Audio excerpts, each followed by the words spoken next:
السلام علیکم ورحمۃ اللہ وبرکاتہ۔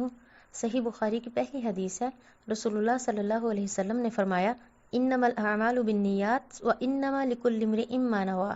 بے شک اعمال کا دار و مدار نیتوں پر ہے اور ہر انسان کو وہی ملے گا جس کی اس نے نیت کی۔ یہ حدیث عام طور پر مسلمانوں کو یاد ہوتی ہے۔ علماء کرام نے اس حدیث کو دین کا 1/3 حصہ قرار دیا۔ آخر کیوں؟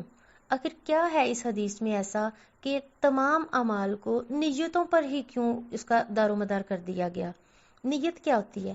نیت کہتے ہیں کسی کام کے لیے پکا ارادہ کرنا۔ نیت کا روٹ ہے نون واو یا، نوا گٹلی کو کہتے ہیں۔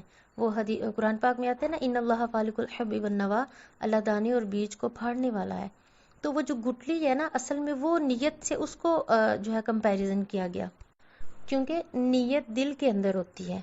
اسی طرح جیسے گٹلی زمین کے اندر ہوتی ہے، بیج زمین کے اندر بویا جاتا ہے اور پھر پودا نکلتا ہے اور پھر پھل پھول لگتا ہے، اسی طرح نیت جو ہے وہ دل کے اندر ہوتی ہے، وہاں سے پھر اعمال جو ہیں وہ آتے ہیں اور اس سے پھر اس کے نتائج نکلتے ہیں۔ اور نیت کوئی چھپی ہوئی چیز نہیں ہے، کام کے ظاہری حصے کی ایک چھوٹی سی شکل ہے۔ جیسے ایک بیج کے اندر پورا درخت سمویا ہوا ہوتا ہے، ایک پروگرامنگ ہوتی ہے، ایک مائکرو چپ ہوتی ہے جس میں پوری انفارمیشن ہوتی ہے کہ یہ درخت کتنا بڑا ہوگا، کتنا پھل پھول ہوگا، کس کوالٹی کا ہوگا۔ جیسے آم کا درخت ہے بالفرض، تو سب آم ایک ہی جیسے نہیں ہوتے، سب ایک ہی کوالٹی کے نہیں ہوتے، رنگ میں، ذائقے میں، خوشبو میں، سائز میں، یعنی سب ڈیفرنٹ ہوتے ہیں۔ تو کوالٹی اس بیج پر بیس کرتی ہے جو اس پھل کا سبب بنتا ہے۔ اگر بیج نکما ہوگا، 2 نمبری ہوگا، تو یقیناً وہ پھل بھی اس طرح کا نہیں لائے گا، وہ ٹیسٹ نہیں آئے گا، وہ کلر نہیں آئے گا۔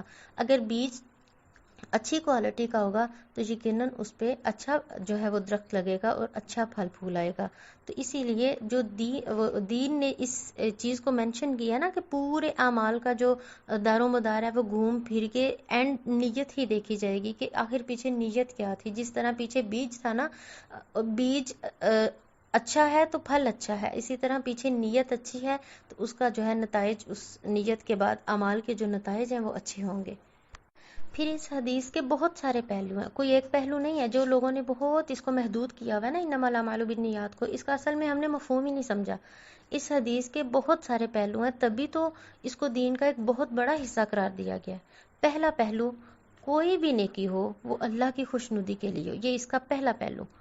یعنی کوئی بھی نیکی وہ اللہ کو راضی کرنا مقصود ہو، ورنہ وہ کام جو ہے وہ بعض اوقات نیکی کی بجائے گناہ بھی بن جاتا ہے۔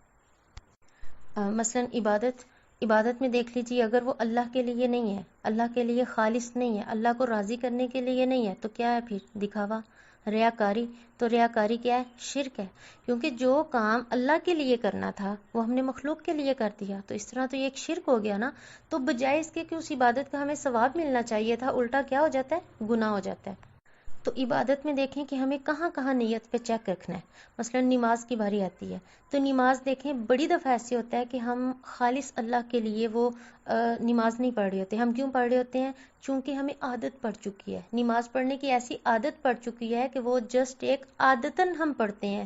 ہر وقت جب بھی آپ نماز کے لیے کھڑے ہوں، کیا ہر نماز کی دفعہ آپ کی نیت ہوتی ہے کہ میں اللہ کو راضی کرنے کے لیے پڑھ رہی ہوں، اللہ کی بندگی کرتے ہوئے پڑھ رہی ہوں، میں اللہ کا حکم مان رہی ہوں، اللہ کا حکم ہے کیا وہ مجھے سجدہ کرو میں کر رہی ہوں؟ نہیں، ہر دفعہ نہیں ہوتا، چونکہ وہ شروع سے ایک بچپن میں تربیت ہوئی ہوتی ہے، ایک ماحول میں رہ کے ہمیں عادت پڑ چکی ہوتی ہے، تو ہم عادتاً جو ہے نماز پڑھ رہے ہوتے ہیں۔ یا پھر بعض اوقات ہم ریاکاری کی نماز پڑھ رہے ہوتے ہیں کہ دل اس طرح پرخلوص نہیں ہے اللہ کے لیے، لیکن کیا ہوتا ہے کہ چونکہ ہم اس ماحول میں رہ رہے ہیں، اگر میں نے نہ پڑھی تو لوگ کیا کہیں گے، یا اگر میں پڑھ رہی ہوں تو کم از کم میں تھوڑی سی، یعنی دل میں وہ اٹھتا ہے نا، تھوڑا سا غرور سا اٹھتا ہے کہ میں نماز پڑھ رہی ہوں اور لوگ مجھے دیکھ رہے ہیں، یا لوگوں کو پتہ ہے کہ میں 5 وقت کی نمازی ہوں، تو لوگ جو ہے وہ میری تعریف کریں گے، مجھے عزت دیں گے، میں اس نام سے جانی جاؤں گی کہ یہ نمازن ہے۔ تو دیکھیں اس میں کیا آتا ہے، بے شک بعض اوقات ہمارا خلوص ہوتا ہے اللہ کے لیے، لیکن دل کے کسی کونے میں جا کے کہیں نہ کہیں تھوڑی سی جو ہے وہ ریا آ جاتی ہے، تھوڑا سا دکھاوا آ جاتا ہے، تھوڑی سی عزت لینے کا جو ہے وہ نیت جو ہے نا وہ اندر شامل ہو جاتی ہے، جس کی وجہ سے وہ خالص نیت نہیں رہتی، چونکہ اس نیکی جو دار و مدار ہے وہ خالص یعنی خلوص پہ بیس کرتا ہے اصل میں۔ تو جب خلوص کے ساتھ ملاوٹ آ جاتی ہے نا، بالکل ایسے ہی جیسے خالص دودھ اور پانی والے دودھ میں فرق ہوتا ہے نا، خالص دودھ اور تھوڑا سا بھی پانی اگر ہم شامل کر لیں گے تو وہ خالص نہیں رہتا. اسی طرح اللہ کو جو مقصود ہے وہ بالکل خلوص مقصود ہے. ٹوٹل اللہ کے لیے ہم جو بھی نیکی کریں، جو بھی عبادت کریں، محض اللہ کے لیے کریں. جب بیچ میں یعنی اللہ کے ساتھ ساتھ جب بیچ میں ہم تھوڑا سا کسی اور کے لیے، کسی اور مفاد کے لیے، لوگوں کی بلے بلے لینے کے لیے، واہ واہ لینے کے لیے، لوگوں میں نام پیدا کرنے کے لیے، عزت پیدا کرنے کے لیے کہیں بھی تھوڑا سا اندر یہ جب شامل ہو جاتا ہے نا تو وہ پھر خالص نہیں رہتی. بڑی دفعہ ہم نماز مجبوری کے لیے پڑھتے ہیں، کیونکہ مجبوری ہوتی ہے. یعنی کسی پیچھے بڑے کا ڈنڈا ہوتا ہے ہمارے سر پہ کہ ہم نے نماز نہ پڑھی تو میری شامت آ جانی ہے، یا کسی ٹیچر کا ایک روب ہوتا ہے. یعنی ایک ماحول میں بعض اوقات ہاسٹل میں رہتے ہوئے ایک ماحول ہوتا ہے کہ باجماعت نماز پڑھنی ہے، تو کیا ہوتا ہے وہاں ہماری مجبوری ہوتی ہے، ہم باجماعت نماز پڑھ رہے ہوتے ہیں جبکہ ہمارا وہ خلوص نہیں ہوتا. تو یہاں بھی کیا ہوتا ہے کہ وہ مطلب اس طرح فائدہ نہیں ہوتا جس طرح اس پڑھنے کا حق تھا اس کے. تو بعض اوقات ہم جسٹ ان مجبوریوں کو سامنے رکھتے ہیں کہ اگر میں نے نہ پڑھا تو مجھے گناہ گار کہلایا، یعنی گناہ گار لوگ کہیں گے. اگر میں نے نہ پڑھی تو میری ماں مجھ سے سوال کرے گی، میرا باپ مجھ سے پوچھے گا، میری ٹیچر مجھ سے پوچھے گی. تو جسٹ ان مجبوریوں کو سامنے رکھتے ہوئے ہم سرسری سی نمازیں پڑھ دیتے ہیں. پھر اسی کو بعض اوقات ہم ورزش کے طور پہ کر رہے ہوتے ہیں. یعنی بڑی دفعہ ایسے ہوتا ہے ہمیں کوئی نہ کوئی مسئلہ ہوتا ہے، بالفرض سر کا کوئی مسئلہ ہے تو ہمیں کسی ڈاکٹر نے بتایا ہے کہ آپ لمبا سجدہ کرو، اس سے یہ سر کا یہ فلاں فلاں مسئلہ حل ہو جاتا ہے. تو یہاں باڈی کی ایکسرسائز کچھ ڈاکٹرز اس طرح بتاتے ہیں کہ جیسے نماز میں پراپر، اور یہ بجائے اس میں کہ نماز یعنی اس طریقے سے سکھائی گئی ہے کہ ہماری پوری باڈی جو ہے وہ ایکٹیو رہتی ہے. اگرچہ اس کا فائدہ ہے لیکن کیا ہوتا ہے کہ ہم اس کو اس نیت سے نہیں پڑھتے کہ یہ اللہ کا حکم ہے. ہم اس نیت سے پڑھ رہے ہوتے ہیں کہ چونکہ ڈاکٹر نے بتایا یا مجھے پتا چلا ہے فلاں فلاں سے کہ نماز پڑھنے سے یہ فوائد ہیں. میرے جو پوری ایکسرسائز ہوتی ہے نماز پڑھنے کی، یا جتنا لمبا سجدہ جو ہوگا اس میں ہمارا جو سر کی جو مینٹل ہیلتھ ہے سمجھ لیں کہ اس حوالے سے یہ بالکل پرفیکٹ ہے. تو ہم جسٹ اس کو ورزش کے طور پہ ہم لمبے سجدے بھی کر لیتے ہیں، لمبی نمازیں بھی پڑھ لیتے ہیں، پورے ٹھہراؤ کے ساتھ بھی نماز پڑھتے ہیں. جسٹ پیچھے نیت کیا ہوتی ہے. تو یہاں پہ آج سے ہم نے اس چیز کو دیکھنا ہے کہ ہماری نیتیں کیا ہیں. ہر کام کرنے سے پہلے ہم کیا سوچ کے جو یہ کر رہے ہوتے ہیں، کہ ایسا تو نہیں ہماری یہ سارے اعمال جو ہیں وہ ہم کر رہے ہیں محنت مشقت، لیکن کیا ہوتا ہے کہ اینڈ پہ ہمیں ان کا رزلٹ نہیں ملتا جس طرح ملنا چاہیے تھا. تو جسٹ اس نیت پہ ہمیں فوکس کرنا ہے کہ کہیں میری ساری عبادات ضائع نہ ہو جائیں. پھر ایسا بھی ٹائم آتا ہے کہ جب ہم نماز کو سیکنڈری درجے پہ رکھتے ہیں. پڑھتے ضرور ہیں لیکن ہماری پرائورٹی میں فرق آ جاتا ہے. مثلاً جیسے گیدرنگ ہوئی ہو یا کزنز فرینڈز ہمسائیاں جب ایسی اکٹھی ایسا ماحول ہوتا ہے، اکٹھے ہوئے تو لوگ، تو کیا ہوتا ہے کہ اگرچہ سب ماحول ایسا ہے کہ سب نے لازمی نماز پڑھنی ہے، لیکن کیا ہوتا ہے کہ ہم کیا کہتے ہیں فٹافٹ نماز پڑھ لیں پھر تسلی سے ہم گپ شپ کریں گے، فٹافٹ نماز پڑھ لیں پھر تسلی سے ہم کھائیں پیئیں گے. یعنی نماز اگرچہ پڑھنی ہے لیکن یہ فٹافٹ والی کہاں سے بات آتی ہے بیچ میں. ہم ایسا کیوں نہیں سوچتے کہ ہم فٹافٹ کام کر لیں پھر تسلی سے نماز پڑھیں گے، ہم فٹافٹ گپ شپ کر لیں جو بھی کرنی ہے تو پھر وائنڈ اپ کر کے ہم تسلی سے نماز پڑھیں گے. ہم یہ نماز میں تسلی کیوں نہیں لاتے؟ کیونکہ وہ نیت خلوص نہیں ہے نا. نیت میں وہ اللہ کے لیے محبت نہیں ہے، اللہ کی خوشنودی نہیں ہے، جس کی وجہ سے چونکہ ایک ریچولز کو ادا کرنا ہوتا ہے ہم نے، تو جسٹ ایز اے ریچول ہم اس کو ادا کر دیتے ہیں تو وہ پھر فٹافٹ ہی تو ہوتا ہے. یہ ریچول پھر فٹافٹ ہی ہوتا ہے.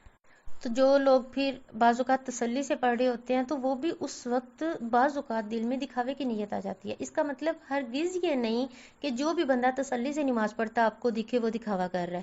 ہر بندے کو اپنا ایمان جج کرنا ہے، اپنا ایمان پہ چیک رکھنا ہے کہ میں کس نیت سے پڑھ رہی ہوں اور کیوں میں ٹھہراؤ کے ساتھ پڑھ رہی ہوں. بعض اوقات ایک بندے کی روٹین ہوتی ہے کہ وہ ٹھہراؤ کے ساتھ نماز پڑھتا ہے، لیکن کوئی آ جاتا ہے، کوئی دیکھ رہا ہوتا ہے، تو اس وقت وہ اس لیے جلدی جلدی نہ کرے کہ وہ کیا سوچے گا کہ شاید مجھے دکھاوے کے لیے پڑھ رہی ہے. بھئی اس کی سوچ کو تو ہم نے مد نظر رکھنا ہی نہیں. ہمیں تو یہ دیکھنا ہے کہ اللہ تعالیٰ مجھے دیکھ رہا ہے، اس کو پتا ہے کہ میں عام روٹین میں بھی تسلی سے نماز پڑھتی ہوں. تو اگر مجھے کوئی دیکھ بھی رہا ہے تو اچھی بات ہے، ہو سکتا ہے اس کو بھی تھوڑا جو ہے آئیڈیا مل جائے اس طرح نماز پڑھنے کا، ہو سکتا ہے اس کو موٹیویشن مل جائے میرے اچھی طرح نماز پڑھنے سے. تو اگر آپ اس نیت سے بھی ٹھہراؤ کے ساتھ نماز پڑھنے کو قائم رکھتی ہیں کسی کے دیکھتے ہوئے، تو یہ بھی ہو سکتا ہے آپ کے لیے صدقہ جاریہ بن جائے کہ کسی کو کیونکہ سیمپل مل جاتا ہے سامنے کہ دیکھو فلاں کتنی اچھی نماز پڑھتا ہے تو میں بھی اچھی پڑھوں گی. تو اگر یہ چیز آ جاتی ہے تو یہ بھی ایک اچھی چیز ہے. لیکن بات ہر انسان کو پتہ ہوتی ہے اپنے اندر کی کہ میں کس لیے دکھاوا مطلب جلدی پڑھ رہی ہوں، میں کس لیے ٹھہراؤ کے ساتھ پڑھ رہی ہوں، میری روٹین ہے بھی اس کے علاوہ ٹھہراؤ کے ساتھ پڑھنے کی کہ نہیں. تو بہرحال ہر انسان کو اس کے اپنے دل کی نیت کا پتہ ہوتا ہے، تو اس لیے وہ انسان خود ہی اپنی نیت پہ چیک رکھ سکتا ہے، اس کے علاوہ دوسرا بندہ تو چیک رکھ نہیں سکتا. تو بہرحال اس پہ چیک رکھنا بہت ضروری ہے. السلام علیکم ورحمۃ اللہ وبرکاتہ.